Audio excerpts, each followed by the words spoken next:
Si me acompañan, son solo 18 versículos, me gustaría leerlo. Hechos 9, del 1 al 19. Si leemos entonces ahora la conversión de Pablo, lo vamos a hacer a través de Hechos 9, versículos 1 al versículo 19. Saulo aún lanzaba amenazas de muerte contra los discípulos del Señor cuando fue a ver al sumo sacerdote. Allí le pidió cartas para que las sinagogas de Damasco, en caso de hallar a hombres o mujeres de este camino, esa era la manera en que se llamaba a los seguidores de Cristo, los del camino, los pudiera llevar presos a Jerusalén.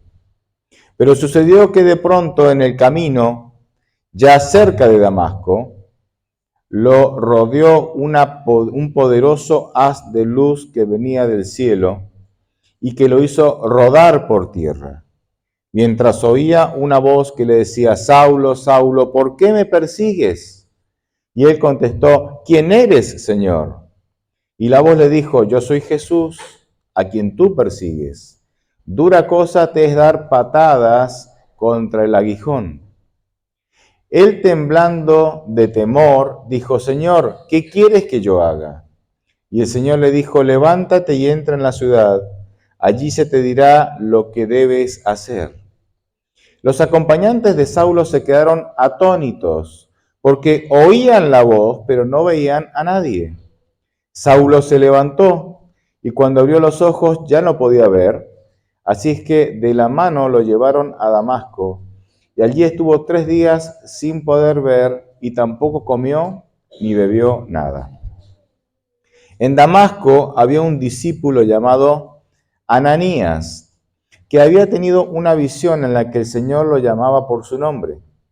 Ananías había respondido: aquí me tienes, Señor. El Señor le dijo: levántate y ve a la calle llamada Derecha. Allí, en la casa de Judas, busca a un hombre llamado Saulo, que es de Tarso, y está orando. Saulo ha tenido una visión en la que vio que un varón llamado Ananías entraba y le imponía las manos, con lo que le hacía recobrar la vista. Ananías respondió: pero Señor, he sabido que este hombre ha tratado muy mal a tus santos en Jerusalén. También sé que los principales sacerdotes le han dado autoridad para aprender, es decir, arrestar a todos los que invocan tu nombre. Y el Señor le dijo: ve allá, porque él es para mí un instrumento escogido.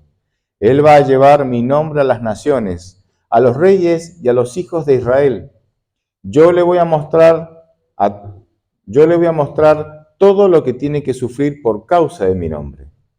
Ananías fue, y una vez dentro de la casa, le impuso las manos y le dijo: hermano Saulo, el Señor Jesús, que se te apareció en el camino por donde venías, me ha enviado para que recobres la vista y seas lleno del Espíritu Santo. Al momento, de los ojos de Saulo cayó algo que parecían escamas, y éste recibió la vista. Luego que se levantó, fue bautizado, y después de comer recobró las fuerzas, y durante algunos días se quedó con los discípulos que estaban en Damasco. Interesantísima esta historia. Muchos hablan aquí de que este es el momento de la conversión de Pablo, o sea, de Saulo, ¿verdad? Él tenía 2 nombres. La primera parte de Hechos se refieren a él como Saulo, y luego se comienza a referirse, se refiere a él como Pablo. Comienzan a mencionarlo como Pablo. Es interesante, muchos dicen que aquí se produjo la conversión de Saulo, ¿verdad? Una conversión bastante espectacular, ¿o no? ¿Quién de nosotros puede decir que tuvo una conversión así? Lo nuestro creo que fue más tranquilo. Lo de Saulo fue bastante espectacular. Ahora, déjenme darle una breve, así en 2 minutos, una breve, no biografía, cronología de cómo fueron los hechos. Porque cuando uno lee Hechos 9, se queda con una idea, pero cuando uno va complementando con otros textos de Gálatas y otros textos de otros capítulos de Hechos de los Apóstoles, arma mejor la historia, ¿no?, de Pablo. La idea es la siguiente. La primera parte ya lo leímos. Saulo, llegando a Damasco, con la intención de perseguir y encarcelar a los cristianos, ¿sí?, se encuentra con Jesús. Entra a Damasco, como ya leímos, luego de 3 días de no poder ver, Ananías le impone las manos, es bautizado, lleno del Espíritu Santo, ¿sí? ¿Qué pasa después? Bueno, después según Gálatas 1 del 16 al 18, si ustedes después leen Gálatas 1 del 16 al 18, nos encontramos que él de Damasco lo que hace es se retira a la zona de Arabia durante 3 años. De Damasco se va a Arabia durante 3 años. Eso dice Gálatas 1, 16 al 18. Después de esos 3 años, lo que él hace es va a Jerusalén y pasa 15 días en Jerusalén y allí se encuentra con el apóstol Pedro y también con el apóstol Santiago. Santiago no el hermano de Juan, sino Santiago el hermano de sangre de Juan, sino Santiago, el texto dice Santiago el hermano de Jesús. Lo que creemos aquí que es que era un medio hermano de Jesús, hijo de José, ¿verdad? Que de alguna manera fue el que lideraba la iglesia en Jerusalén, porque Hechos de los Apóstoles, capítulo 15, cuando habla del concilio de Jerusalén, el líder parece ser Santiago, hermano de Jesús, ¿sí? Y después, si nosotros nos vamos a Hechos 9:25, descubrimos que de Jerusalén, él en algún momento parece que vuelve a Damasco, y ahí su predicación no es bien recibida, y entonces ahí es, ante la amenaza de que lo van a arrestar, las autoridades lo van a arrestar, él es descolgado, según Hechos 9:23, por una ventana con una canasta de sogas, ¿verdad? La tradición, no la Biblia, la tradición dice que Pablo era una persona de baja estatura. Y la tradición parece indicar también que también era calvo, ¿sí? Así como el pastor que le está predicando. Y de baja estatura. Así que parece que en una buena canasta entraba. Y podía salir por las ventanas pequeñas también, ¿no? Porque era pequeño. Eso dice la tradición por lo menos. Bien. Entonces él fue descolgado ahí del muro. Después, aparentemente, él se va a Tarso. ¿Porque él de dónde era? Saulo de Tarso. Y ahí en Tarso trabaja. Él después nos va a contar que él trabajaba haciendo carpas, ¿verdad? Era un oficio que él tenía. Y nos encontramos entonces con que Bernabé, en Hechos 9, Bernabé es enviado a Antioquía. Ve que el evangelio está prosperando y mucho en Antioquía, y entonces Bernabé tiene la idea, ¿sí?, de ir a buscarlo a Pablo, a Tarso, y vemos que en Hechos capítulo 11, Bernabé va a buscar a Pablo a Tarso, lo trae a Antioquía, y a partir de ahí comienzan a trabajar juntos. De hecho, el primer viaje a misionero lo hace Pablo ¿con quién? Con Bernabé. Así que de alguna manera, esta es la pequeña cronología de los eventos, ¿sí? Porque nosotros a veces leemos Hechos capítulo 9, y pareciera que recobra la vista, es descolgado por la ventana, va a Jerusalén y comienza su viaje misionero, que pasó todo junto, así, en pocos días. Pero cuando uno reconstruye, se dan cuenta que esto llevó años. Y es bueno que nosotros podamos reconstruir la historia como corresponde, porque voy a sacar algunas lecciones de esos años, o pretendo sacar algunas lecciones de esos años. Pablo estaba muy comprometido con la obra de Dios, ¿sí o no? Voy a tomar ese silencio como un sí. Y antes de la conversión, ¿estaba comprometido con la obra de Dios, sí o no? ¡Ja! Que si no estaba comprometido. Estaba full el muchacho, ¿no? Imagínense, leímos en Hechos 9, había pedido cartas al sumo sacerdote solicitando permiso que si en alguna sinagoga judía llegaba a encontrar un seguidor de Cristo, lo pudiera encarcelar o traer a Jerusalén para ser juzgado. Y en Jerusalén le podía esperar la muerte, porque ya habían apedreado ¿a quién? A Esteban. O sea que eso era perfectamente posible. Así que Pablo era un seguidor, o sea, vamos a decir, una persona, un judío comprometido con con la obra de Dios. A tal punto que según Hechos 22:20, él estuvo de acuerdo con el apedreamiento de Esteban y dice que aunque él no alzó ninguna piedra, él sostenía las ropas de quienes, de los que lanzaban las piedras. ¿Por qué perseguía a Pablo? ¿Por qué se había vuelto un perseguidor? Porque Pablo tenía un concepto equivocado de Dios. Pablo tenía una idea de cómo era Dios. Y según esa idea que tenía Pablo, él no sentía ningún sentimiento de culpa por perseguir y matar a una persona que fuera en contra de sus creencias religiosas. Interesante. Es decir, la idea que nosotros tenemos de Dios hace que aprobemos y desaprobemos conceptos, ideas. La idea que yo tengo de Dios hace que yo apruebe, hace que yo tenga determinados valores. Los valores que yo tengo tienen que ver con la idea que yo tengo de Dios.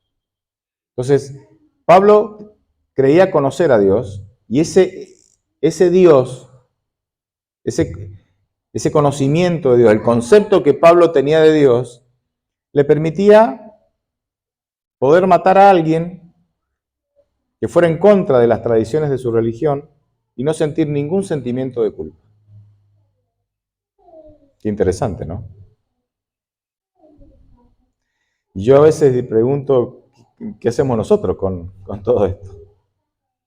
Porque el conocimiento que vos tengas de Dios, el concepto que vos tengas de Dios, hace que vos apruebes algunas cosas y desapruebes otras. Entonces es importante tener un conocimiento correcto de Dios, ¿sí o no? Porque mirá, Pablo por tener un concepto torcido de Dios, andaba matando gente por ahí y no sentía ningún sentimiento de culpa. Ningún sentimiento de culpa. ¿Cuál es nuestro concepto de Dios?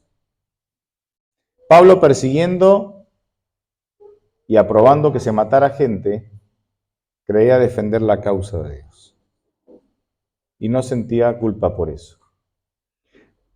Esto ha pasado muchas veces en el cristianismo. En la Edad Media, la Iglesia Popular mató, persiguió, expropió los bienes de miles y miles y miles de personas que no pensaban o que no adoptaban las enseñanzas de la Iglesia Popular o no aceptaban la autoridad del papado, ¿sí?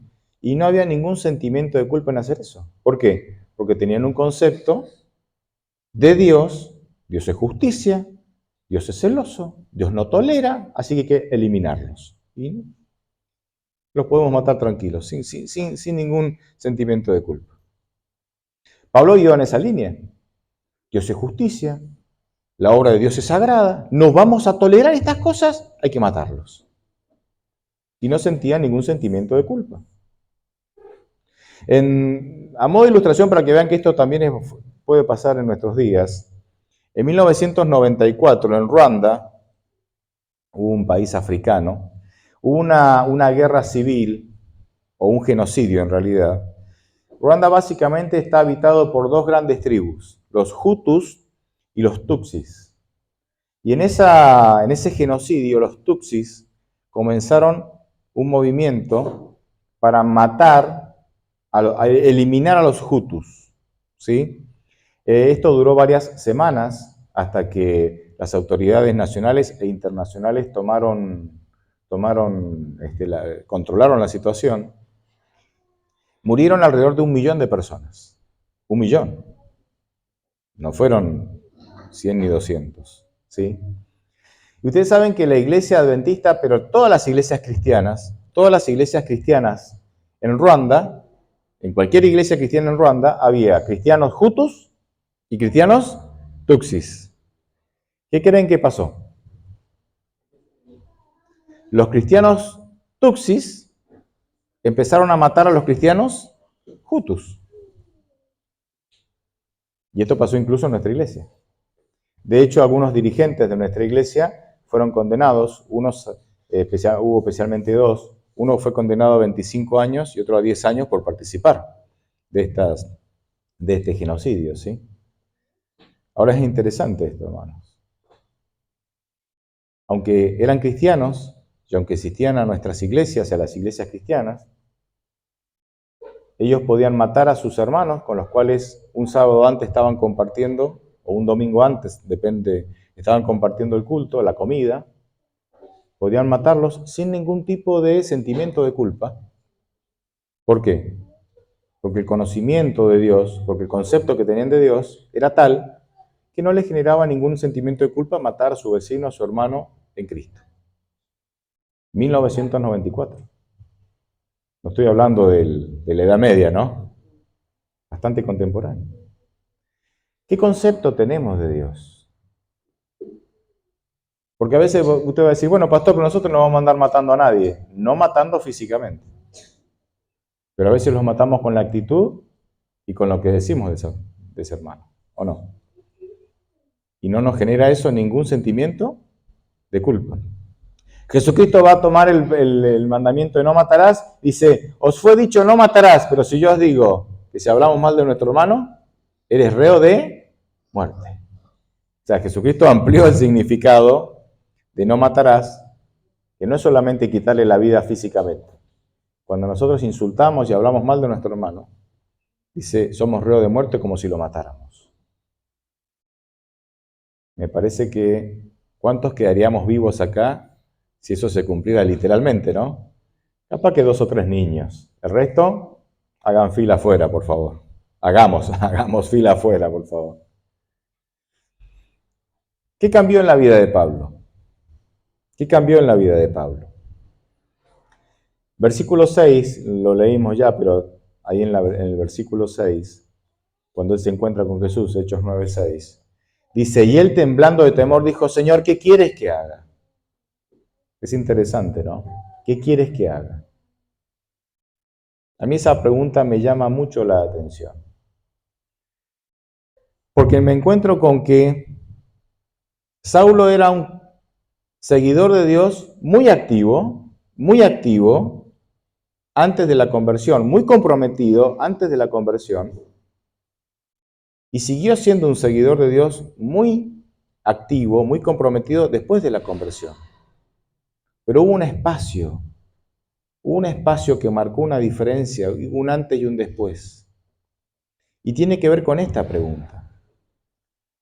Ustedes recuerdan que yo les dije que desde que él se encuentra con Cristo, van a pasar alrededor de 4 años hasta que él comience su primer viaje misionero. Está 3 años en Arabia, hace algunos viajes a Jerusalén.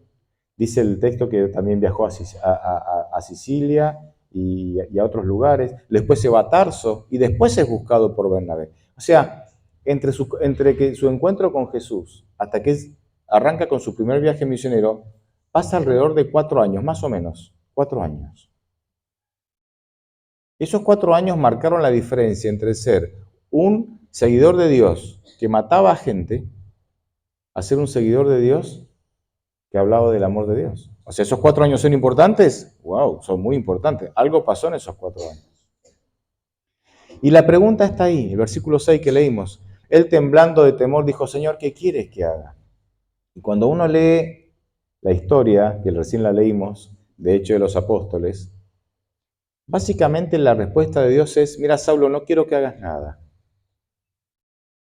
Vos sos un tipo que le gusta hacer cosas y venís haciendo, persiguiendo, siempre sos muy hiperactivo. Ahora quiero que no hagas nada y quiero que me conozcas, porque el concepto que tenés de mí, dice Dios, es tan equivocado que andás matando gente y en nombre de Dios, andás persiguiendo gente en nombre de Dios y no tenés ningún tipo de sentimiento de culpa. Estás totalmente errado. Yo no soy así. Así que quiero que no hagas nada, que dejes de hacer y que pases tiempo conociéndome. Y Dios se aseguró que eso pasara. ¿Cómo se aseguró Dios que eso pasara? Quedó ciego 3 días. Y en esos 3 días dice que no solamente él aprovechó la situación, porque en esos 3 días dice que también ayunó. Dice, no comió ni bebió nada en 3 días. ¿Qué creen que estuvo haciendo en esos 3 días ciego ayunando? Empezó a replantearse cuál era el Dios al cual él creía y cuál era el verdadero Dios. Empezó a replantearse y se dio cuenta que el Dios que él creía era muy diferente al verdadero Dios con el cual se había encontrado en el camino. ¿Y qué creen que hizo todos esos años en Arabia y la visita a Jerusalén y cuando volvió a Tarso? O sea, 4 años de su vida redescubriendo a Dios. 4 años de su vida para redescubrir a Dios. Y es muy bueno lo que pasó. Porque cuando vos lees las cartas de Pablo, nos encontramos que Saulo era una persona, Saulo fariseo, antes de su conversión, creía que Dios era justicia y que la salvación era por la obediencia, y el que no obedecía o se oponía había que matarlo. Y Saulo, ahora Pablo, vamos a decir así, Pablo después de la conversión, predica un mensaje de gracia, la salvación es por amor, la salvación es un regalo, y es un regalo porque es por gracia, no podés hacer nada, ya la obediencia y la buena conducta no tienen valor para obtener la salvación.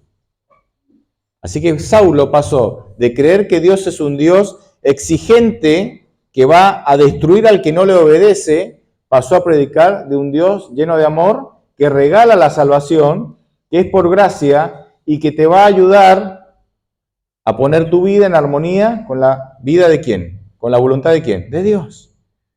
O sea, un mensaje totalmente, diametralmente diferente.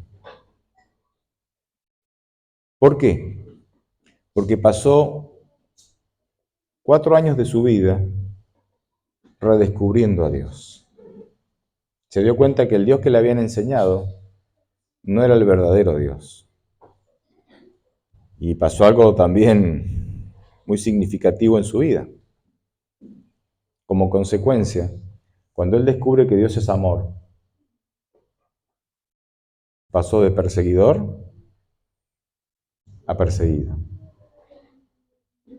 Si vos sos un cristiano que andás persiguiendo a tus hermanos o tus vecinos, si los andás persiguiendo por la manera en que comen, que se visten, por lo que hacen y dejan de hacer, tal vez todavía no has entendido cómo es Dios. Porque una cosa es que nosotros podamos, llenos de amor y en una actitud de amor, poder aconsejar a otros, che, te convendría cambiar este hábito, te convendría tomar mejores decisiones en esta área, por el bien de la otra persona. Otra cosa es que nosotros persigamos, y otra cosa es que nosotros segreguemos, separemos, le hagamos el vacío a aquel que no piensa como nosotros pensamos. Cuando Pablo descubre que Dios es amor, ahora dejó de perseguir y obviamente comenzó a ser perseguido por quienes, por los que antes pensaban como él. Y esto Jesús lo sabía y se lo dijo. En el diálogo que Jesús tuvo con Ananías, recuerdan recién en Hechos 9, dice, ve, imponle las manos, porque él tiene que saber todo lo que tiene que sufrir por mí al predicar el Evangelio a los gentiles. Y Pablo va a sufrir. ¿Quién de ustedes y yo ha sufrido el 1% de lo que Pablo ha sufrido? Naufragios, azotes, apedreamientos, cárceles, persecuciones. En una ocasión en Listra quedó ahí tendido, no lo siguieron apedreando porque pensaban que ya se había muerto, pero estaba vivo todavía, ¿verdad? Dios le conservó la vida. ¿Cómo es el concepto que vos tenés de Dios? ¿Es un Dios de amor? ¿Es un Dios de oportunidades? ¿O es un Dios implacable, que si no hace las cosas como Dios quiere, corta cabeza? la actitud que nosotros tengamos ante las personas, los valores que tengamos a través de los cuales aprobamos y desaprobamos algunas cosas, tienen que ver con el concepto que tenemos de Dios. Y a veces para nosotros redescubrir a Dios, tal vez tengamos que poner el pie en el freno, frenar, repasar, replantearnos, tomarnos un tiempo, redescubrir al Señor, para volver a hacer actividad, para volver a las actividades de la iglesia, ¿me entienden? A las actividades como cristiano, pero ya con un concepto correcto de Dios, pero ya con un concepto correcto, pero ya con un concepto sano, en donde nosotros podamos predicar a Dios tal como Él es, tal como Él es. Y esto finalmente finalmente Pablo terminó dando la vida por esto. Si uno dice, ¿por qué lo mataron a Pablo? La tradición dice que fue decapitado en Roma por orden de Nerón. Eso dice la tradición, ¿no? Pero ¿por qué fue? ¿Por qué finalmente fue perseguido y encarcelado? Porque predicó a un Dios de amor en medio de una sociedad que predicaba que el Dios era un Dios de justicia y un Dios que corta cabezas con el que no se porta bien. El mensaje de Dios es amor que llevó Pablo, Dios es gracia, el mensaje de que la salvación es un regalo de amor de Dios, finalmente lo llevó a Pablo a que lo decapiten, le corten la cabeza y muriera de esa manera como un mártir, obviamente, y resucitará cuando Cristo venga, ¿o no? Amén. Pero se dan cuenta, ¿no? Yo creo que cuando nosotros predicamos del amor, pero predicamos correctamente del amor, porque a veces nosotros, o a veces no sé si nosotros, pero algunos pueden desviarse, predicar de que Dios es amor, pero que Dios es ama tanto que se ha vuelto un Dios permisivo que todo permite y todo vale, ¿o no? Vemos eso en algunas líneas de pensamiento por ahí. No creo, obviamente, que ese es el Dios de la Biblia. Pero indudablemente, hermanos, que cuando nosotros empezamos a predicar un Dios de amor, a muchas personas eso les incomoda. A muchas personas eso les incomoda. Y prefieren enfatizar las reglas y los reglamentos, porque pretenden tener el control de las personas y de la iglesia a través de las reglas y los reglamentos. Y aquel que viola las reglas y los reglamentos, hay que eliminarlo. ¿Por qué? Porque traen, entre comillas, desorden a la iglesia. Entonces hay que eliminarlos. Y esa fue la experiencia de Pablo. Esa fue la experiencia de Pablo. Ojalá nosotros podamos redescubrir cómo es Dios. Nosotros predicamos para que las personas se entreguen a Dios. Ahora, las personas se entregarán a Dios conforme al Dios que le presentemos. Porque si mi mensaje es, tenés que entregarte a Dios, porque si no, te vas a morir quemado en el infierno, ¿cuál es la motivación a través de la cual la persona se va a querer entregar, entre comillas? ¿El amor o el miedo? El miedo. ¿Y es por miedo la cosa? El texto bíblico dice, el amor echa fuera el temor, porque el amor es el gran motivador. Redescubramos a Dios, entendamos que Dios es un Dios de amor, entendamos que la Biblia presenta a Dios como un Dios de oportunidades, que no importa cuántas veces nos caigamos, Él estará con nosotros ahí. Sí, posiblemente cosechemos las consecuencias de nuestras malas decisiones, es muy probable, pero eso no quiere decir que Dios nos odie, ni que Dios está tomando venganza. Sencillamente estamos cosechando las consecuencias de nuestras malas decisiones. Pero Dios está ahí para restaurarte, para sostenerte aún en medio de tus malas decisiones. Porque Dios es amor, porque Dios te ama, porque Dios quiere salvarte por sobre todas las cosas. Y nosotros hoy necesitamos un reavivamiento. Y es posible que tengamos que para experimentar eso, redescubrir al Dios que nos enseñaron. Reencontrarnos con el verdadero Jesús, como Pablo. Como Pablo. Señor, ¿quién eres? Como Pablo, que no me conoces. Soy Jesús. Jesús. Pero si Jesús era un miserable carpintero mentiroso que andaba diciendo cosas, no, Pablo. No soy ni un humilde carpintero, no soy ni miserable, ni soy ni mentiroso. Acá estoy, soy Dios. Y cuando persigues a uno de mis hijos, ¿me persigues? A mí. Wow, Señor, no sabía que eras Dios. A mí me enseñaron que Dios era diferente. Bueno, Pablo, tendrás que pasar algún tiempo conociéndome, porque tengo planes para vos. Quiero que salgas a predicar de mí en toda Asia y en toda Europa. Pero tenés que conocerme.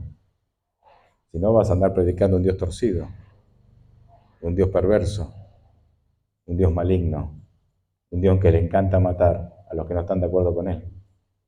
Así que, Pablo, vamos a pasar tiempo juntos. Entrá a Damasco nomás. Tengo planes para vos. Yo me imagino que el diálogo pudo ser así. Y Pablo se dejó guiar por Dios. Y empezó a descubrir que Dios es amor. Qué lindo cuando Dios es amor. Porque cuando te equivocas no hay condena. ¿Qué hay?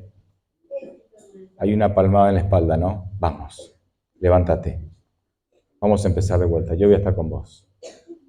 Y empezamos otra vez. Pero cuando Dios no es amor, hay condena. Hay sentimiento de culpa. Y hay deseos de abandonar la iglesia. ¿Para qué voy a ir? Si vivo cayendo en el mismo pecado. Mira a Dios. ¿Con qué cara le digo a Dios, perdóname? Todos los días meto la pata en el mismo agujero. Pero claro, cuando uno entiende que Dios es amor, esas preguntas no te las haces. Sabes que podés seguir adelante. Sabes que podés seguir adelante. Me encanta cuando Jesucristo se encuentra con la mujer adúltera que la pusieron para entrampar a Jesús, ¿no? Y Jesucristo dijo, el que esté libre de pecado, arroje la primera piedra. Qué interesante. Miren que los fariseos eran duros, ¿eh? Y sin embargo, ninguno se atrevió a tirar una piedra, porque todos en el fondo sabían que algún pecado tenían. Miren que eran duros, ¿eh? Y cuando la mujer escucha silencio, y ya no hay ningún vocerío, no hay acusaciones, no hay preguntas, entonces se anima a levantar la vista y se encuentra con los ojos de Jesús. Y Jesús arranca con la charla, ¿no? Y le dice, ¿dónde están los que te condenan? Mira, por un lado, no están, Señor. Y Jesús dice esas palabras gloriosas, ¿no? ¿Y saben por qué las palabras de Jesús son gloriosas? Porque ¿quién era el único capacitado y que tenía todos los méritos y el derecho de condenarla? Él, porque él no tenía ningún pecado. Él dijo, el que esté libre de pecado, arroje la primera piedra. ¿Quién era el único libre de pecado ahí? Él.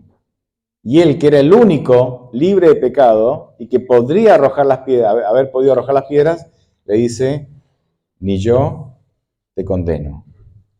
Vete, pero no peques más, porque la próxima vez no voy a estar yo acá para librarte. Y posiblemente esto no termine así. ¿Me entienden que no es un Dios permisivo? Predicar que Dios es amor no es te perdono y seguí con tu vida miserable. No es así. Yo no te condeno, dice Jesús. Yo no te condeno, dice Dios. Pero te conviene no pecar más. Porque no te va bien. Porque te destruís a vos mismo. Porque te haces daño y dañás a vos y a tu familia. Así que te conviene no pecar más. Pero yo no estoy aquí para condenarte. Estoy aquí para ayudarte a llevar una vida de santidad, a limpiarte de pecado. No estoy aquí para condenarte. ¿Es así el Dios al cual vos servís? ¿Ese es el concepto que tenés de Dios? ¿Así educás a tus hijos? Porque es interesante cómo educamos a nuestros hijos, ¿no? Portate bien, porque Dios, ¿cómo termina la frase? Te castiga, se pone a llorar, se entristece. Ah, ahí estará Jesús llorando por lo que acabas de hacer. Imagínate el chico, el trauma, pobrecito, ¿no? Es la religión del miedo, la religión de la coerción. ¿Le voy a meter miedo? ¿No? No sé en la cultura de ustedes, pero cuando nosotros éramos chicos, era la cultura del miedo, ¿no? Entonces, portate bien, mirá que viene el cuco. ¿Quién conoció el cuco? No lo conocieron, si no existía el cuco, ¿cómo que lo le... Ah, escucharon, ¿no? Y el cuco era ese personaje siniestro. Había otros, el viejo de la bolsa. ¿Quién conoció el viejo de la bolsa? Allá también, muy bien. Y por ahí pasaba algún vagabundo por la calle con una bolsa y decía, mamá, mirá quién anda por ahí. ¡Ah! Nosotros no. ¡Existe! Y entonces cuando éramos insoportables, nos portábamos mal, era el cuco, el viejo de la bolsa. Mi sobrino vivía en una casa donde a pocos metros pasaba el tren. Y el tren entonces cuando pasa hacía que el piso vibre, ¿no? Y le decían, ahí viene el pata de fierro.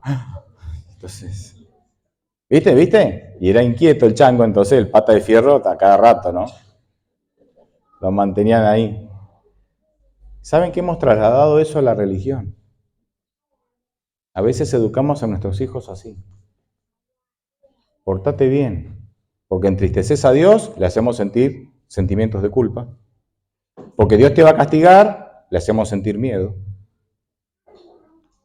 Entonces, finalmente, ¿con qué idea nuestros hijos crecen con Dios?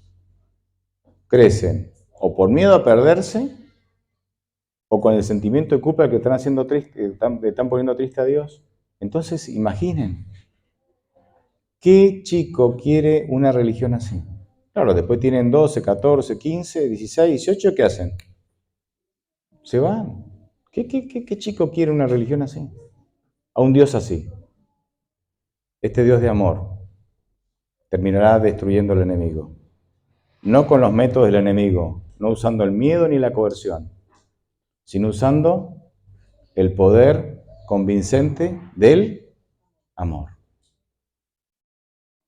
Satanás usa el miedo y la coerción. Cuando vos haces eso con tus hijos o con las personas de afuera, cuando vos predicas un mensaje de miedo para que las personas reaccionen, estás usando los métodos de Satanás. No estás usando los métodos de Dios. Dios siempre usó el amor. Y esta fue la experiencia de Pablo. Pablo usaba la persecución y la muerte, por ende el miedo y la coerción, para poder mantener pura la iglesia. Y vamos a liberar a la iglesia de estos seguidores de Jesús. Hasta que un día se encuentra con Jesús y descubre el amor de Jesús. Y descubre su pecado, porque él se creía un tipo muy genial, ¿no? Y descubre que es un miserable pecador. Y descubre cómo Dios lo ama a pesar de... Y entonces pasó de perseguidor a ser perseguido porque predicaba del amor. Ojalá esa sea nuestra experiencia, hermanos. Amén. Amén.